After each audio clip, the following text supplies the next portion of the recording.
All around the country this time, a great many Thanksgiving parades are held, and they feature those great big mammoth balloons of people and things.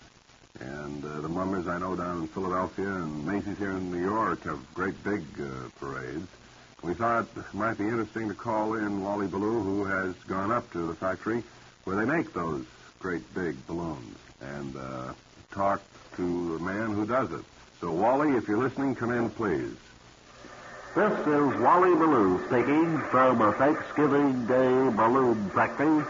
And all of the big balloons outside only represent a few of the many that will be seen in cities throughout the country this coming week in the parade. Some standing 50, 60 feet high or so. And here's a man who has a lot to do with them. Sir, just what is it that you do? First of all, Mr. Ballou, I design them, and then I get together all the rubber and put them in molds, and then, of course, the final job is to paint them and then blow them up. Now, this one that we're working on here is a great big balloon of an elephant. This will go almost 80 feet in the air, go up 8 floors. You hold it down there by those strings that you have on the end of it, huh? That's right, and as they go up the street, these strings are all tied to a truck. And they pass through the streets. It causes a great deal of amazement, particularly with the young ones, when you feel that this would fill an entire city block. You can imagine how much air goes into one of these babies. That's right. You certainly couldn't blow them up by hand. Oh, no. No, indeed not. No, you have to blow these up with machines. What is that over there, a brontosaurus or a pterodactyl? I'm sorry, I don't know what you mean by that. That's the big one over there at the end of the building. That's just a plain dog, but the size of it makes it look like one of those prehistoric animals. Pterodactyl or something like that. Yes, but if you're standing up the street, you can see that it looks just like a dog. You're just about to inflate this one here that's laid on the floor, is that right? That's right. When I get through, this is an elephant. This will be 80 feet tall, be 35 feet wide, and will contain over 1 million cubic feet of air. It's rising off the floor. It's about half filled with some kind of gas that you use. No, it's regular air. Regular air, huh? Just plain air. We get it from outdoors. Is that so? That's a good, inexpensive way to do it, I guess. That's right. All right, we're going to start to put the air in. All right, Eddie, let's go up. How long do you have? Well, we just have a very short time. Speed it up. Let's fill this elephant real quick. It's getting filled up quicker. Yeah, there's his trunk and his big floppy ears. Speed it up a little, Eddie. That's it. There's his top. Stand back there, Ballou. You're a little too close, because it's going to fill up this hole. Boy, you can hardly turn around in this place after you get one of these things filled up. Keep moving back. That was pushing me right back to the wall. Oh. How much more you got to put in there? About another 1,000 cubic feet. That does it, I guess. That'll just about do it. Now, this is all set to take it down, put on the parade.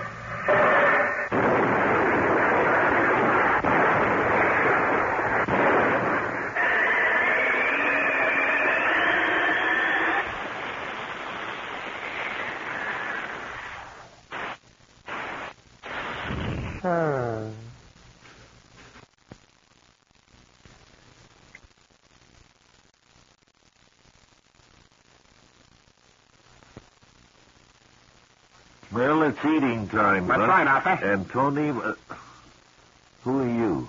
My name is Fred. Well, where's Tony? He's usually here. Well, Tony is sick, and they sent me over to replace him for you, Arthur. Did they tell you what you're supposed to do? That's right, Arthur. Your duties will be here? That's right, Arthur. They told me to say that a lot. Well, this is our eating portion with all of the guests. That's right, Arthur. You don't have to say that quite so often, Fred. That's right, Arthur. All of our guests handed out little luncheons to help them get through the day. And what do we have today, Tony, Fred? Well, Arthur, the first thing, everyone has a little paper cup filled with grandmother's mincemeat sent over from the... Don't do it quite so fast. You've got to make this thing last for about 3 minutes. That's right, Arthur. If I were you, I wouldn't say that too often, fella. I've been on the show a long time. All right. Stop. Right, Arthur. I'm sorry. They also, for each and every member of the audience here, Earmuffs from the Earmuff Institute of North America. Earmuffs, that's all right for a chilly day, huh? That's right, Arthur. And also there's... How about do we have any little paper cups of coleslaw? No, we don't, Arthur. They were supposed to come, but they didn't get here. Arthur. That's right, Arthur. Arthur, that's right. I told you once, and I'm not going to tell you again. You don't need to keep saying that's right, Arthur. You just say it once in a while. And everybody gets a pair of socks, is that right? That's right, Arthur. Everyone gets a pair of socks, and they're all through the courtesy of somebody here. All right, well, let's have a handwritten note. Okay, let's have a little bit of music or Paper something bag. while we all don't leave Don't those forget. wrappers. I was Arthur, going don't to forget tell to- them about the paper bag. That's right, Arthur. You don't need to remind me of things because I have it all down here in notes. They'll all get a paper bag to take home there.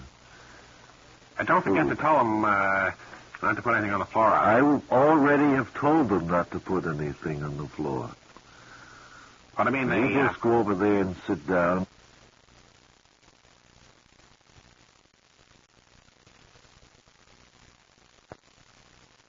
It's a very great pleasure for us to welcome another great baseball figure to our Bob and Ray booth this afternoon. One of the great first basemen of all time with the old Highlanders, I guess. Right, was. the old Highlanders. And later manager, Frankie Papp. Frank, it's a pleasure to have you in here today. And Pleasure to be back, and I would like to say that I enjoyed that anecdote very much. They tell me, Frankie, Reminded you've got me quite a of few great- anecdotes of your own. Great many anecdotes. I have found through the years that baseball anecdotes go down through the years. In That's other right. words, if it happened to happen a double day in 1890, it's sure going to happen to Walt Dropo in 1955. Well, I guess that stands to reason. Frankie, tell us what you remember as one of the most maybe embarrassing moments you ever had on the playing field. Well, it's an anecdote much like Leo told here recently on your program. And it was the first day I was in the big leagues. I came up to bat the first time up. I was a little shaky up there, and I was a little slow on getting signals at the time. I was trying to remember them. It was my first day. I remember the third base coach had tipped his hat. That meant something. And Sure. the first baseman would bend over and pick up a stone. That meant something. That's right. And so forth.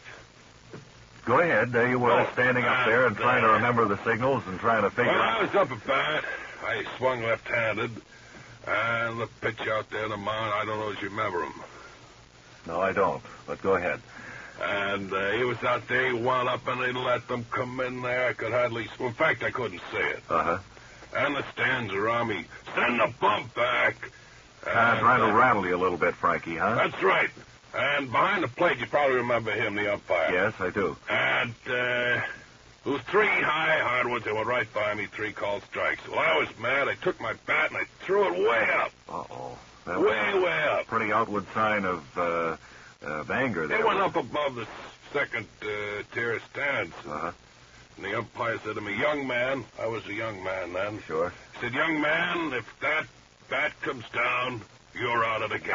Well, there's a real baseball story, if I ever heard one. And I know that you've got a lot more, Frankie Papp, but it certainly has been nice talking to you. It's been swell. And that'll go into the annals, I'm sure. Thanks for dropping by. Will this be buried in Washington?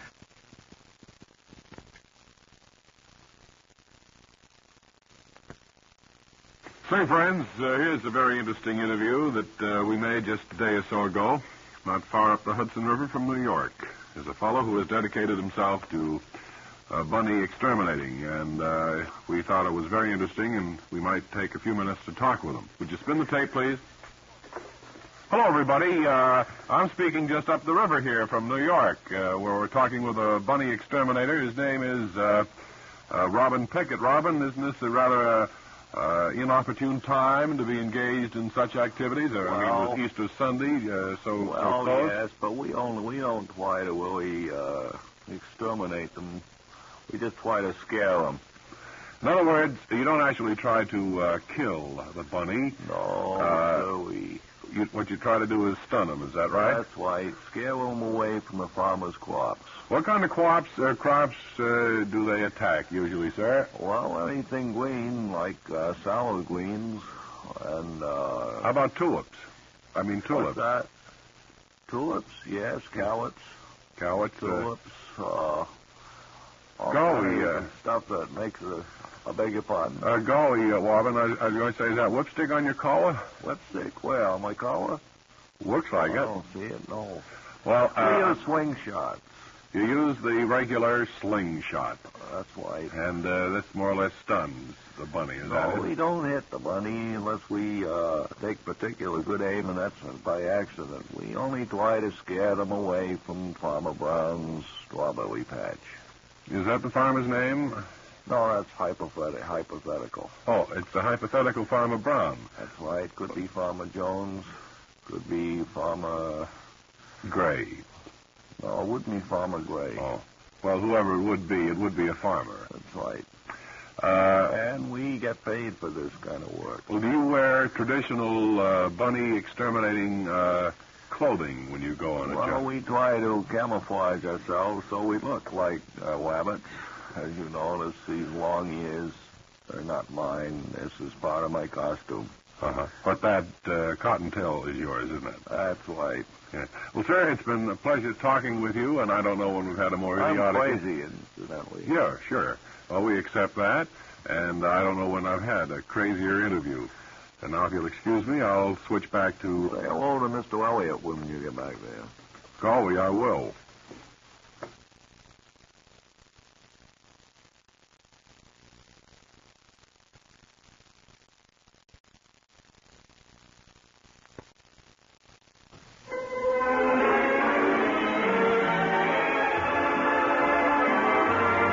Welcome once again, ladies and gentlemen, to the Bob and Ray Insomniac Theater. Today, for the first time on radio, the soundtrack from a 1931 motion picture, Varsity Variety, starring Fatso Cromwell as the hero at State University. We'll be ready to go in just 30 seconds. Well, wait a minute. Forget the 30 seconds. We couldn't sell this bomb, so let's get right to the movie. There are no commercials, ladies and gentlemen, so we'll get right to the soundtrack of Varsity Variety. Hey, Eddie. Yeah? What dorm are you in this fall? B7. Oh, yeah? I'm over at Muldoon Hall. Hey, you don't play in the big game Saturday? I don't know. All depends on what I get in my grades. Yeah, well, the You coach know- has been pretty strict about that. Yeah, the new director of athletics. I don't know. He's pretty tough. I don't know how to figure him. I have to bone up on my chemistry or I won't play in the big game against Tech. It's going to be a big game between State and Tech Saturday. Yeah. Wish I could play instead of being just a water boy. Well, you're puny, aren't you? Yeah, I feel just like Johnny Downs sitting there on the bench all the time. Well, you puny guys seem to get all the girls at the dance anyway. It works out that way. We football heroes show up, with adhesive tape on our face and like that and a couple of teeth out. Yeah. The girls don't go for it. Well, you don't look so attractive that I don't know about that song. I'd like to be a football hero. Yeah. But it's the way it goes. Well, I'll see you over the malt shop I'd like to later. be a football... Song! Whatever your name was. Coach, Yeah? I'm the director of athletics here. Well, I hope you won't be interfering with I the game just here have today. the chemistry grades on McGlinchey. Yeah, what about McGlinchey? Get out of uniform. I don't care what he is. His chemistry grades are not up to snuff. You They're not mean- up to the standards of state. You mean McGlinchey can't play today? Why, we'll lose the game. He not only will play, he'll be on the 5 o'clock train home. Bum.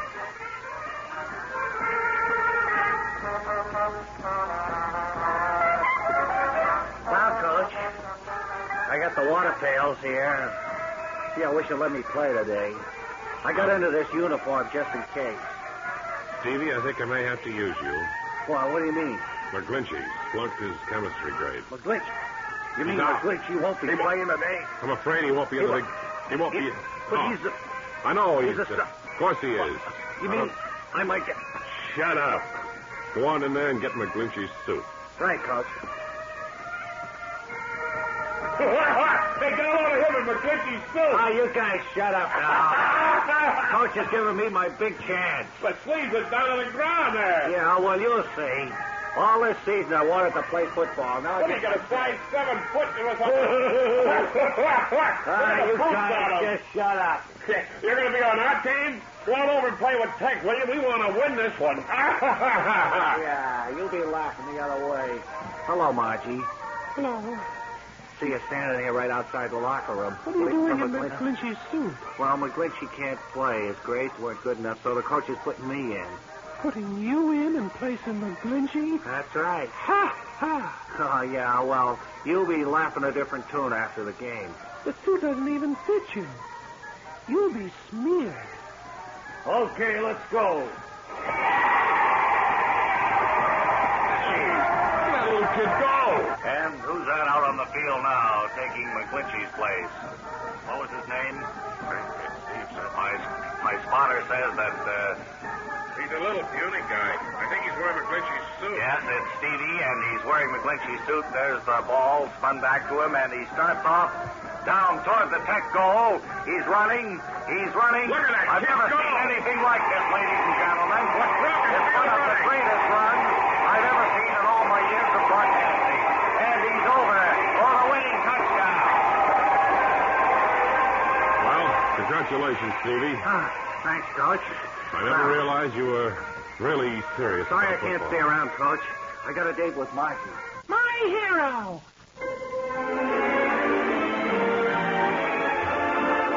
And so ends today's soundtrack at the Insomniac Theater, Varsity Variety. Next week, another exciting first-run feature, this time dealing with the underworld, entitled It Came From Out of the Sink.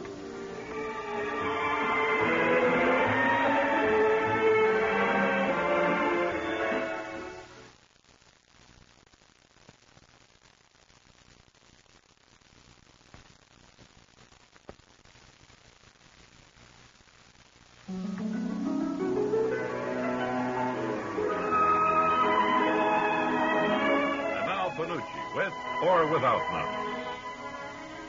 The greatest name in fudge presents another episode of One Fella's Family. Today's episode, entitled Fixing the Family Sandbox, is taken from Book 11, Chapter 14, pages 19, 20, 21, and the bottom of page 7. As we look in on the family, we find Father standing just outside the kitchen door, and Fanny, too. And we see Fanny. Fanny, have you seen my hammer? You what? My hammer. There's a loose board on the sandbox. Oh, I believe it's down in your toolbox. It's where you always put those things when you get through with them. Not- If you put it back when you got through with it last time. Nonsense. I always put my tools back after I use them. That's the sign of a good mechanic. That's what? Huh? I said that's the sign of a good mechanic, a good carpenter. Oh, well, yes. Any good workman. Well, yes, but if it's not there, then I where was would a it be? cement mason, I'd put my trowel away. Huh. I was a carpenter, my hammer and saw. If I were an automobile mechanic, my stilts and wrench. You know, you're really an awful bore sometimes, Daddy. You Daddy, do Daddy. take up more time with some of these things that you really shouldn't. All I I'm know trying to those do is things. find my hammer, Fanny. Well, if you'd put your hammer back the last time you used it, it would be, if you were a good mechanic, as you say, it would be in the toolbox, would it not? Here it is, right here. What was I going to do with it? You know, you've been standing on my foot now almost 5 minutes. Oh, sorry, Fanny. My mind has been busy with thoughts of filling the sandbox. Getting it ready for the children for this weekend. What? Getting the sandbox ready for the children. Oh, yes. Well, Hanky that and would be Becky. nice. Yes, that would be nice. They're coming down from the ranch to visit us for the Why weekend. don't you move the sandbox over to the shady spot? There's a bit of sunshine never did anybody any harm, Fanny. Well, do you want to fight about everything I say? But the sandbox is heavy. Yeah. Take a team of horses to pull it over to that shady spot. Oh, all right, then. By the time we get there, the sun will be past the shady spot. Yeah. Get the picture? Oh, now don't get smart. I've got the picture all right. Just do what you want to do and don't bother me none. Fanny, Fanny, Fanny.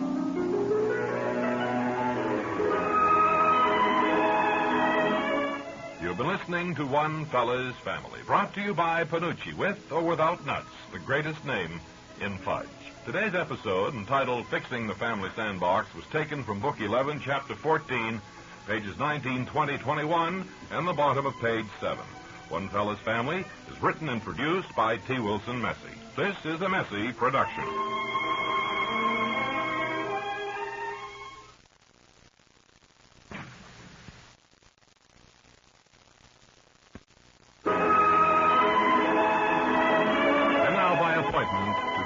Prince Ludwig, we bring you another episode of One Fella's Family. Today's episode, entitled Wrapping the Gifts, is taken from Book XXXI, Chapter XI, pages X12, X111, and X1V, and the bottom of R15. As we look in on the family, we find them standing just inside the bathtub door. Well, we're right in the middle of wrapping all of the presents that we purchased. And I, for one, will be happy when it is all over. Here. Hand me some more of that ribbon, Fanny. What did you want? Some more of that red ribbon. Red ribbon? Red ribbon. Well, you get me talking like you. Yes. Honestly. I hope we have enough stickers to last. Yeah. What's this peculiar package over here that you just wrapped? What is in it, you say? Yes. Well, it's for you. Looks like a garbage pail. Well, now, do you think I'd give you a garbage pail for Christmas? Yes. Or is that your idea of a Yuletide joke? Of course not, but what's in there? Well, why tell you that? That spoils it. I don't think people should open their gifts until Christmas. There are more and more people who just do not have the patience to wait until Christmas. Yes, I know what you mean, Fanny. They open them on Christmas Eve. Well, they open them before that, even. Some people I know. They're better to exchange them, I reckon. Whoop. Well, now, look. Now, that's very expensive wrapping paper there that you're using as filler. I didn't mean to tear that through. Why don't you run downstairs and do something down there? Because you are getting in the way. All right. I'll be right back. I'm downstairs now. Well, do something. Yes, there's nothing to do down here, Fanny. Well, come on up, for the land's sake. That was just a figure of speech. Yes.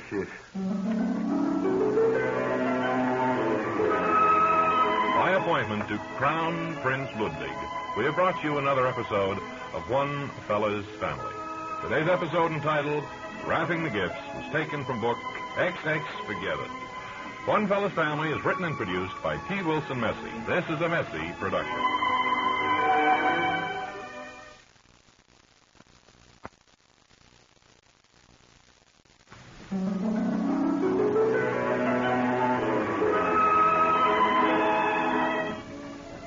Instead of skiing information, we bring you another episode of One Fella's Family. Today's episode, entitled High Noon at Home, is taken from Book 11, Chapter 7, 8, 9, and the footnote on page 15 of Chapter 9. As we look in on the family now, Father is standing by the grandfather clock, and it's 5 minutes before noon. Well, Fanny, Yes? pretty near lunchtime. 5 minutes to high noon. That's right. Well, at noon we always have our lunch, don't we? Kind of soup do you want today? Well, I think beef and vegetable would be very appetizing. All righty. Want any sandwiches or salad? Or... Maybe a peanut butter sandwich. Oh, really? Now, peanut butter sandwich with your beef? Have you noticed how the sun has been bringing out the buds of the rose bushes? What? Huh? What'd you say? Felly. I heard that, but what did you say? I said, have you noticed how the sun is bringing out the buds on the rose bushes? Buds on the rose bushes. Yes, I noticed that. Well, why don't you talk more plainly? All a result of good pruning. Well, the way you talk, I can't hardly understand you from time to If I had time. pruned those rose bushes when I did a month ago, they wouldn't be budded now. There wouldn't be what? Budded. There wouldn't be budded? Budded now. Oh. Well, why don't you talk to... You going downtown today? Burst into full bloom. Oh, land to see. My word, I find you more difficult every day. Are you going downtown today? This afternoon, Fanny. Why don't you drop in and see the dentist there and see if he can tighten up your diction? Nonsense. Fanny, that was back in book 6. What? Oh. Have you noticed the clock is pretty near ready to strike high noon? High noon. High noon at home. You've been listening to One Fella's Family, brought to you instead of skiing information at this time. Today's episode, entitled High Noon at Home, is taken from Book 11, Chapters 7, 8, and 9, pages 12, and a footnote on page 15. One Fella's Family is written and produced by T. Wilson Messy.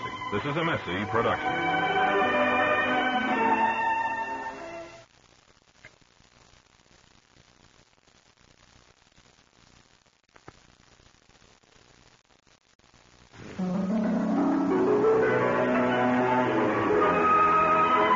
An important Bob and Ray feature. We bring you another episode of One Fella's Family.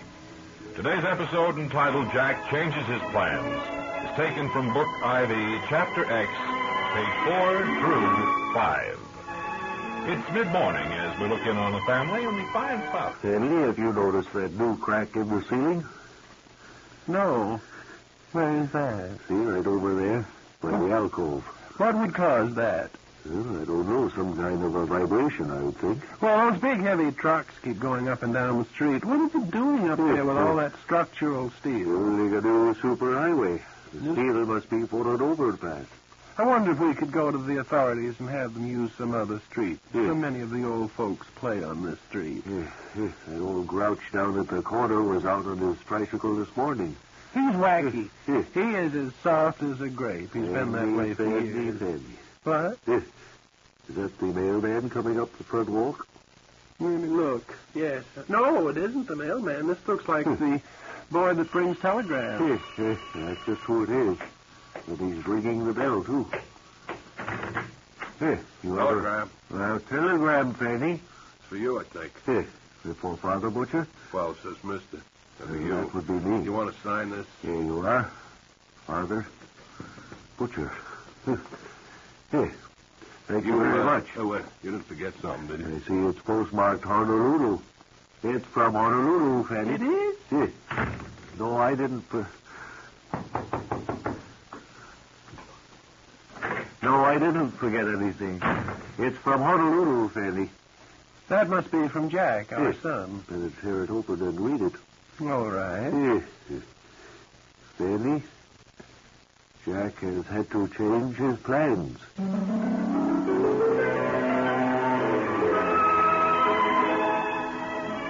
You've been listening to One Fella's Family. Yes. Brought to you as an important feature of Bob and Ray stuff. Yes. Will you hold up the ears, please, till let me finish? Yes. Today's episode, entitled Jack Changes His Plan, was taken from Book IV, Chapter 11, pages 4 through 5. One Fella's Family is written and produced by T. Wilson Messy. This is a Messy production. Picture Messy speak.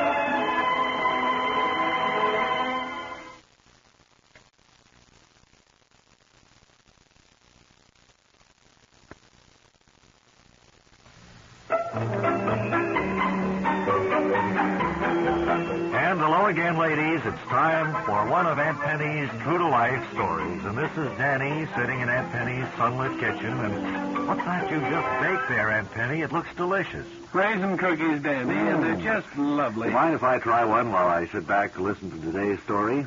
Well, you certainly can, and that's one thing about these cookies, ladies. As with anything made with chicken fat, it's completely digestible. Oh, Aunt Penny is right, ladies. You know that whenever you use chicken fat and you're baking or deep frying, you're really deep frying and baking. That's right, and it is so digestible. They don't sit in your stomach like a $50 piece. I'm going to have a couple more of these raisin cookies, Aunt Penny, while you tell us what today's story is all about. Why don't you have some cookies, Danny, and I'll tell all the folks about today's story and what it's all about. Is that sunlight filtering through the Venetian blind too strongly in your face, Aunt Penny? No, but doesn't it show how spotless our kitchens are here, Yes, Danny? and how light and golden brown those raisin cookies are, too. Aren't they wonderful? They are delicious. There's Well, not Danny, many you of can them. help yourself to these and eat as many as you want, because if it's in chicken fat, it's digestible. Well, now, what's today's story about, Aunt Penny? Today's story... I'm just going to have one more cookie. Why don't you, Danny? Help yourself. That's what I say to all my friends. When you do cooking, if you cook with chicken fat, you'll find that it is digestible. And the things you cook with chicken fat won't sit in your stomach like a stopwatch. That's right. And don't forget Aunt Penny's famous words, ladies. Help yourself.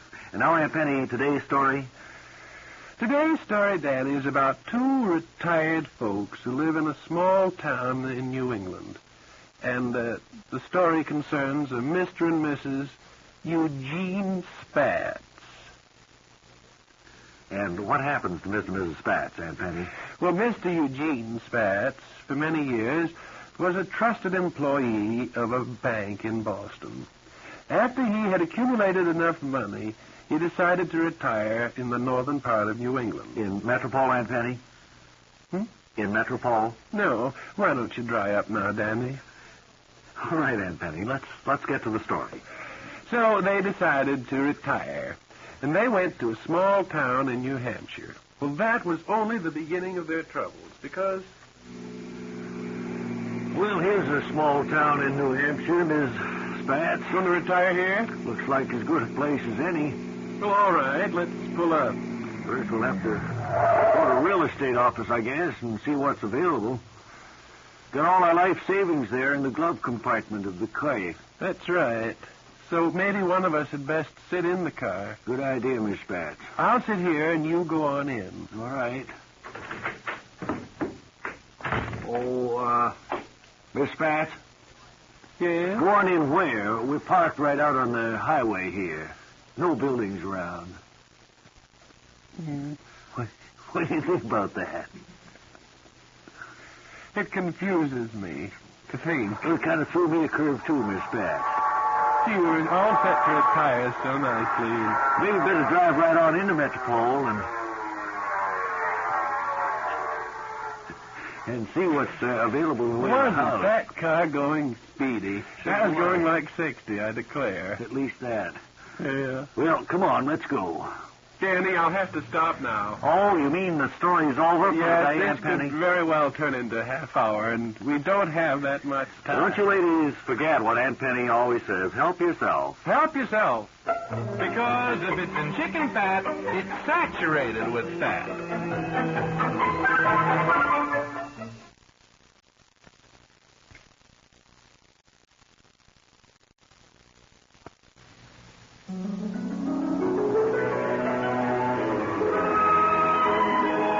Now, instead of the Rose Bowl game, we bring you One Fella's Family. Today's episode, entitled Afternoon Event, is taken from Book 5, Chapter IX, page 12, and the foreword. As we're looking on the family, the afternoon event is about... Eddie? Yes? Have you seen another red checker man? I seem to be one short here. No, of course I've never played those checkers. You probably have dropped it somewhere. Well, couldn't you improvise? You could put something down there. Cookie, maybe. Yes. Chocolate mint. It should be a red cookie. Do Well, you we have don't any have- red cookies? We don't have red cookies. Yes. Well, do you have any red mints? Cinnamon would do. Sometimes you exasperate me. There you sit playing that game all by yourself. You always win. Yes. Well, one way or the other, Fanny. Well, I Either know. I win or my opponent, who is me, wins. Well, I know, but what fun is there in that? Yes, I try to outwit myself. Do you succeed? Seldom. Well, that's encouraging. Well, ever since Jack's news, the house hasn't been quite the same.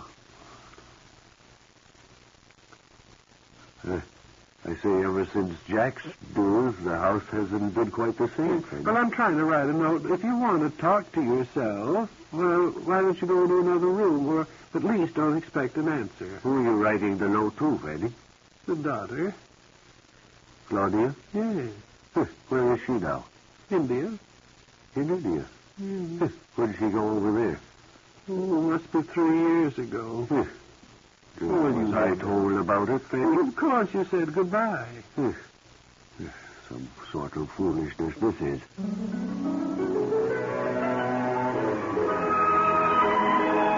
Instead of the Rose Bowl game, we have brought you One Fella's Family. Today's episode, entitled Afternoon Event, was taken from Book 5, Chapter IX, page 12 in the foreword. One Fella's Family is written and produced by T. Wilson Messy. This is a Messy production. Growl.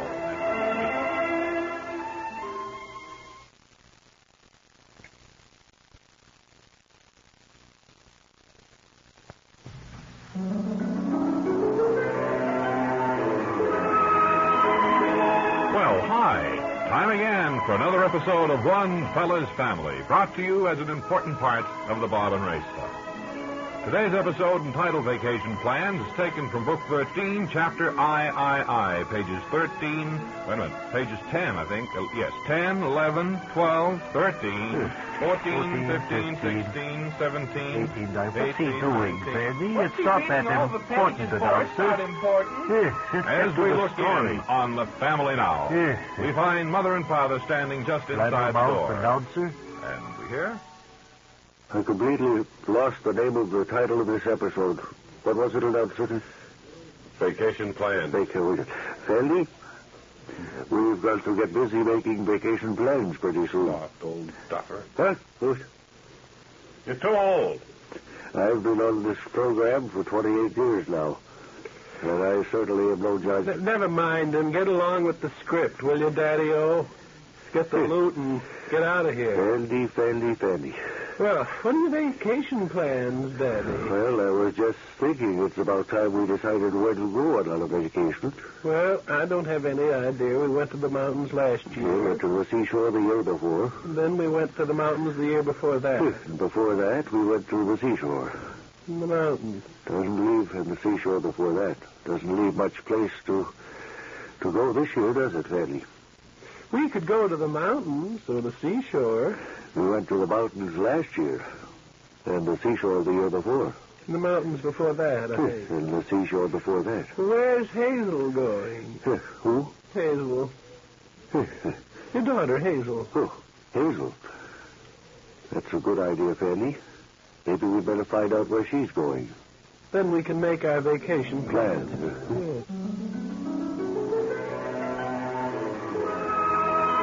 You've been listening to One Fella's Family. Today's episode, entitled Vacation Plans, is taken from Book 13, Chapter 11, and several pages of that chapter. That's better. Thank you. One Fella's Family is written and produced by T. Wilson Messy. This is a Messy production. This is the day we get paid now, sir. Yes, I think it is.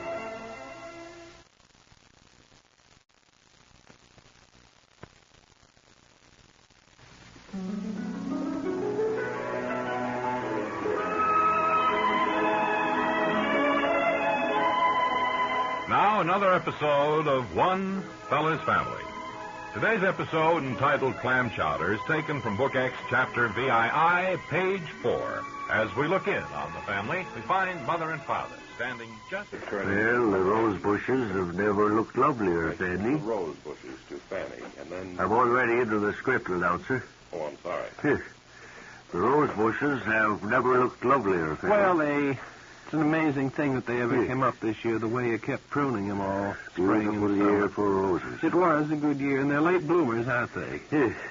Well, I've got them trimmed down now, so they'll be ready for the winter months. Well, they're practically down to a nub. They'll sprout green again come spring. Do you know how to make clam chowder? That's what we're having for lunch, Fanny? Well, I thought maybe we'd have it for dinner. Clam chowder. Depends on whether you want it New England style or New York style. What's the matter with our style?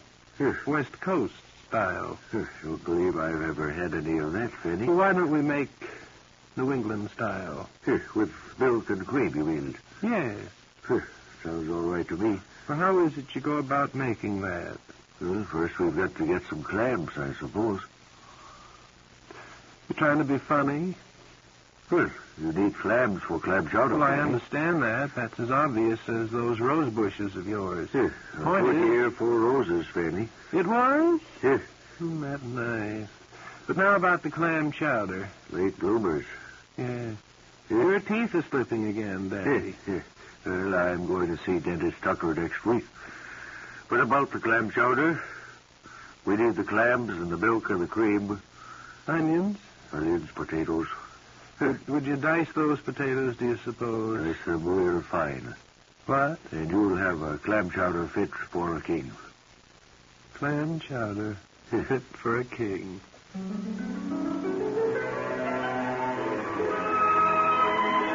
You have been listening to One Fella's Family. Late bloomers indeed. Today's episode, entitled Clam Chowder, was taken from Book X, Chapter VII, page 4. One Fella's Family is written and produced, definitely.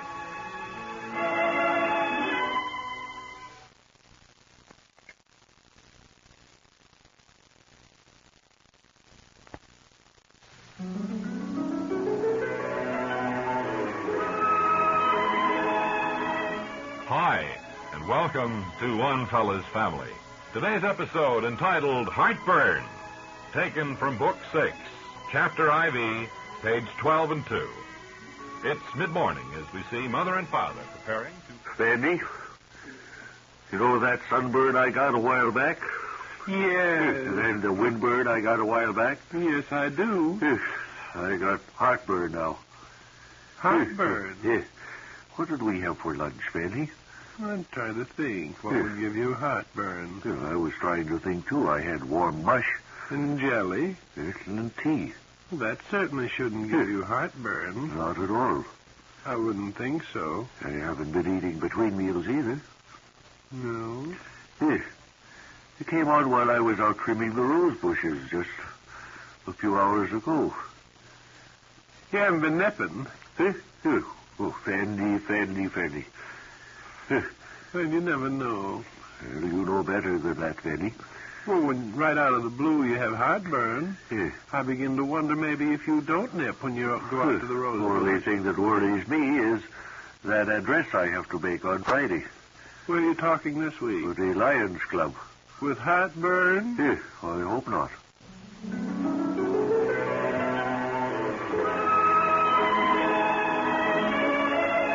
You've been listening to another episode of One Fella's Family. Today's episode, entitled Heartburn, taken from Book 2, Chapter IV, page 12 and 2. One Fella's Family is... You didn't like the script? I thought it was fine, announcer. Oh. One Fella's Family is written and produced by T. Wilson Messy. This is a Messy production.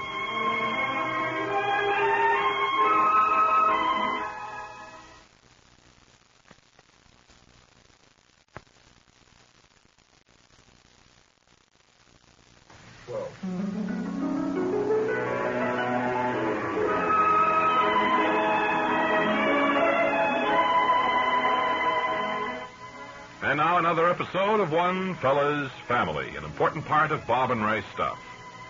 Today's episode, entitled Cablegram from Jack, that says he missed his plane connection in Hong Kong and that he will probably have to take a tramp steamer. Or, if he gets a hold of some real money, he'll take a luxury liner, if there's one in Hong Kong when he gets the money. If not, he'll just hang around Hong Kong and maybe buy a suit or something. It's taken from Book 15, Chapter 11, page 3 through 7. It's mid-morning as we look in on Father. Fanny, have you seen the mailman yet? No, he's a little late this morning. Yes. Well, it's Saturday. Sometimes he takes a little longer on Saturday than other days. Saturday? Yes. He doesn't usually deliver mail on Saturday. Well, it's him coming up the walk anyway. He's late. Something special. Front The door. doorbell. Yeah. Yes, I'll go. You wait there, Fanny. All right. Yes? Got a cablegram for you folks. A cablegram? Yes, sir. From whom? Well, I didn't read it. Oh, well, thank you very much. It's a cablegram, Fanny. Did you Forget something? No, I don't believe so, sir. Thank you very much. Here. It's a cablegram, Fanny. Oh, that's wonderful. Fanny. We tear it open here and see who it's from. Why, it's from Jack. I don't have my glasses, Fanny. Will you read it? Well, let's see. It says, "Oh, isn't this a shame? He's missed his plane connection there." His plane connection? Yes. And it says he'll probably have to take a tramp steamer. Oh, if this isn't a hint, he says if he gets a hold of some real money, he'll take a luxury liner. Poor boy must be broke. If there's one available in Hong Kong. If not, he said he'd just hang around Hong Kong. Well, I don't know. Do you have any extra money you could... Sure you didn't forget anything? Who's that, Fanny? I don't know. It's some man with a... Oh, the mailman. No, thank you very much. It was a cablegram from Jack. From who? From Jack, our son. Oh. Well, what do you know about that? It's a cablegram from Jack. I know that about it. Well, we can't send him any money. He'll just have to hang around Hong Kong.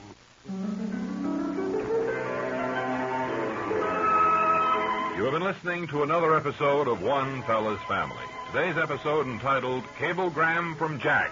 It says he missed his plane connection in Hong Kong and that he will probably have to take a tramp steamer. Or if he gets a hold of some real money, he'll take a luxury liner. If there's one in Hong Kong when he gets the money. If not, he'll just hang around Hong Kong and buy a suit or something. It'll cost him a fortune if he does. It's taken from Book 15, Chapter I, page 3 through 7. One Fella's Family is written and produced by T. Wilson Messy. This is a Messy production.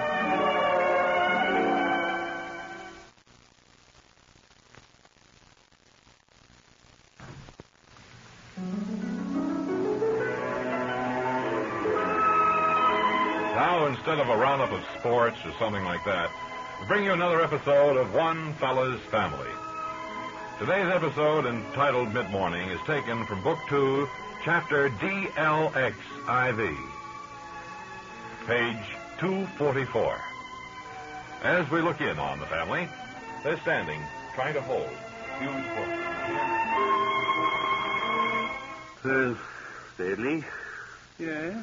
The last bloomin' rose bush has just about lived its life. I never heard you refer to the poor roses that way before. What do you mean? Call them bloomin' roses. No, I mean the last blooms of the last rose bush. Remember last year they bloomed right up through Thanksgiving Day? Fanny. Yes? Huh? What? I thought you called me. No, I was just ruminating on last year's roses. Oh. I'll have to be raking the leaves up within a few short weeks now. Getting ready to burn in the cool air of fall.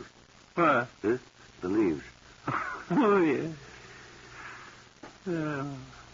Did you see the mail this morning? No, I didn't know it had arrived, Fanny. It's a very interesting package. Looks like it's from overseas. Must be from Claudia. She's the only one overseas now. Didn't Hazel go over there somewhere?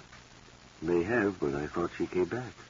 I don't think so. I thought she was way up in India somewhere. As I Come to remember. think of it, maybe Paul is over there. I haven't heard a word from the attic for several days. Well, he went out one Friday not too long ago, you remember, but I did think he came back. Yes, Paul has a lot on his mind. I sometimes wonder if maybe Paul isn't soft as a grape, Daddy. Fanny. Certainly is warm for mid-morning. What? I said it's certainly warm for mid-morning. Yeah.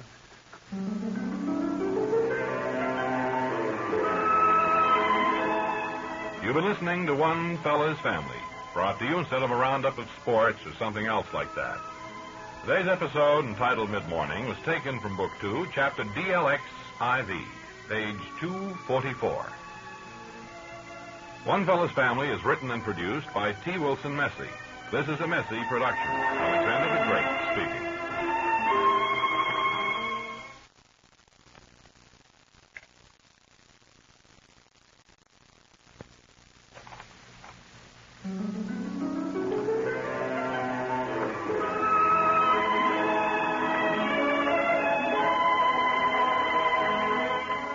guess we all know what that theme means. Another episode. Sir? You know what it means. You've been on the show for years. Yeah, 28. Another episode of One Fella's Family. Are you a little sick of it, sir, if I may ask? Speaking as a... No, not professional. really. I've kind of come to believe in the character that I play. Yes? Okay, well, let me get along with the announcement, because I'm getting a hurry-up signal from the engineer. Today's episode is entitled The Children... No, that's not what he means. It's on fire here? What? Well, what do you mean by that? On fire? Well, I was going to say that we better cancel this episode altogether. Oh, can we go ahead with it? Fine. It's called The Children Return Home. It's taken from Book V, Chapter II, no special pages. As we look in on the family, we see Father standing in the kitchen. Sandy, What? you seen my rose bush trimmers? Oh, for the land. Yes. Rose bush trimmers. Just It one or must be... two bushes more to trim, and I'll be all through. You have trimmed those roses right to a nub. Yes, it's a beautiful morning here on the Pacific coast. It certainly is lovely, but don't go near the rose bushes. We didn't have a rose all summer. Yes. Fanny. Every day you go out and trim them. Well, I suppose now that fall is just around the corner, the colder weather will be setting in. Well, that's a profound thought. Yes, and of course with that comes the opening of school. Well, school's opened, you know. Huh. Open this past week. What did you say, Fanny? See, school's open this past week.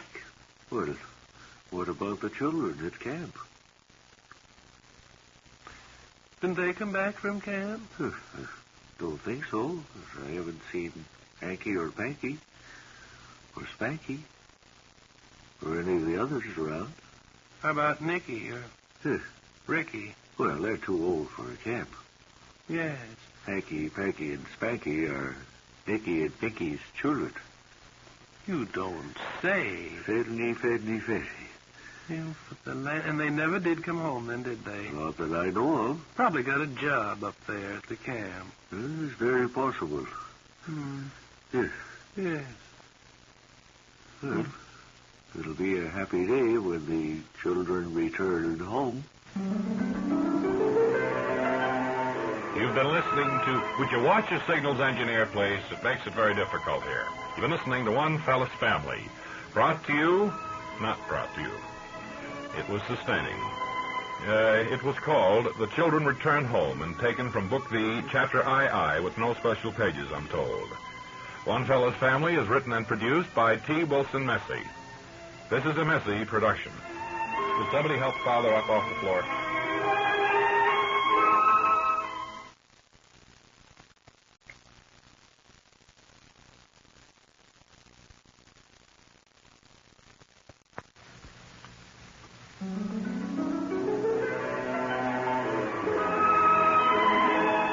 Once again, it's time for One Fella's Family. Today's episode, entitled High School Reunion, is taken from Book 12, Chapter 11, page 3. As we look in on the family now, the mailman has just departed. Yes, any mail for me, Fanny? Yes, it's the mail field here. Yes. Some for me, too, although I know this is from that salesman who dropped around. Yes, do we get any confounded telephone bill? No, it's not due yet. Yes. Well, Now, you sure watched that telephone bill like a beaver. well, we had trouble last week. Well, I know, but you shouldn't be so petty over a little phone bill. Life is too short, Father. Fanny. Oh, you're always crabbing about the phone bill, and I don't want any trouble today if we can avoid it. Look at this. Oh. Stationery of the Centralia, Illinois High School. Oh, isn't that the school you went to? Yes. Many years ago, Fanny. What do they want at Centralia? Checking on your grades? I think it's a subject for levity.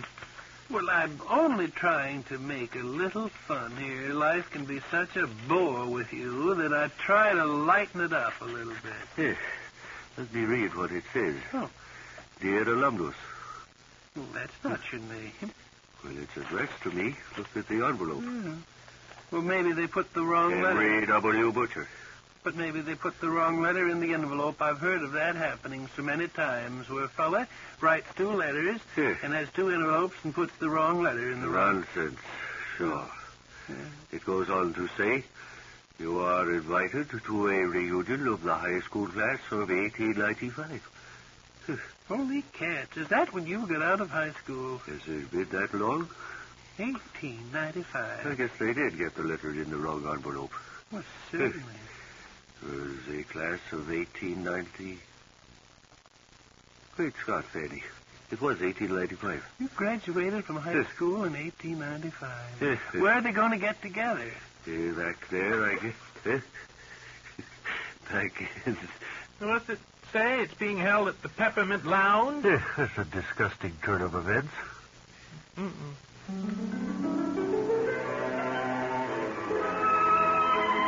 You've been listening to One Fella's Family. Today's... Just a minute, announcer. Where's the real announcer? You're the engineer. He got sick. I'll be engineer when I come in to sign it off. All right, go ahead.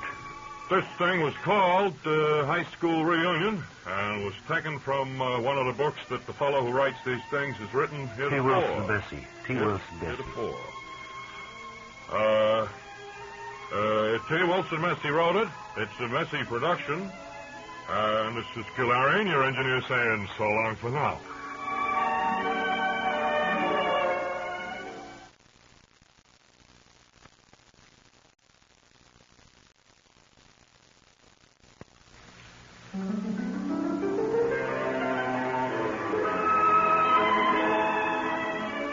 Now it's time for another episode of One Fella's Family, brought to you by the Police Radar Unit. Today's episode, entitled At the Seashore, is taken from Book 16, Chapter 5, page 11. As we look in on the family now, Mother and Father are preparing for a picnic. Yes. Have you got the stuffed eggs, Fanny? What? Have you got the stuffed eggs? No, they're deviled. What's that you say? The deviled eggs. Oh, yes. And the celery, pickles, olives, Yes. mustard, Yes. and the sandwiches. Yes. Yes. Guess we've got everything in our basket now. We're going to walk down, or... Why don't we walk down the gravel path to the beach? All right. So close, we might as well. There was an important-looking letter inside that came today. I thought maybe you'd want to look at it. Letter from whom, Fanny? Well, I didn't open it. It was addressed to you. Huh? Well, I think maybe I'd better wait and open it after we come back. It might be bad news. Wouldn't want anything to interfere with our enjoyment of our picnic at the seashore. No. Well, let's go out the back door. Yes, Fanny.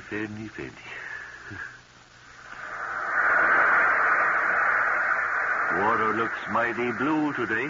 I was going to say it looked green. Now, isn't that funny? Looks mighty wet. Well, look out there. All those pretty birds. And those little sailboats bobbing up and down on the horizon. Mm-hmm. Little grapefruit halves are bobbing there in the ocean. Wax paper with jelly on it. Yes, it always a pretty scene. Yes. Kind of makes you want to go down to the sea in ships. Yes.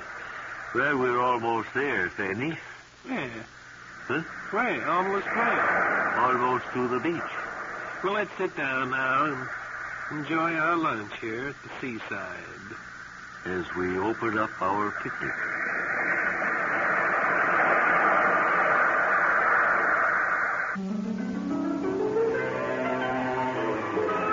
You've been listening to another episode of One Fella's Family. Excuse me, aren't you the engineer? That's right. Well, where's the announcer? Get picked up on a radar trap. Today's episode was entitled At the Seashore, and oddly enough, this episode was presented by the Police Radar Units.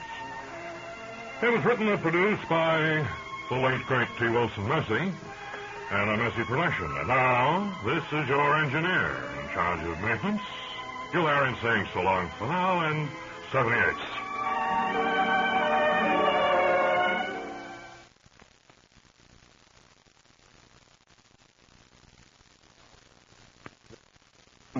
transcription. We have a tape here of an interview we made earlier this week. It's what we call an open-end interview with the star fullback of the Little Rock, Arkansas professional football team, the Lancers. Is that right? Is this Frank Fonsicle? Is this what we did, Ray? That's right, and he's a quarterback on a professional football team. All right. I had fullback. No, he's a quarterback. He calls the play. Will you start the tape, please? Frank, it's a pleasure to have you here in the Bob and Ray isolation booth. How long have you been playing pro football? Well, that's when the end goes out, and you take a beat and draw in the tackle, and then go through, and for the first down, you hope you don't get more than 2 or 3 yards on a play like that. Frank, tell me this. Your team has showed up pretty good so far this year. What was the outstanding game, do you think, in your mind?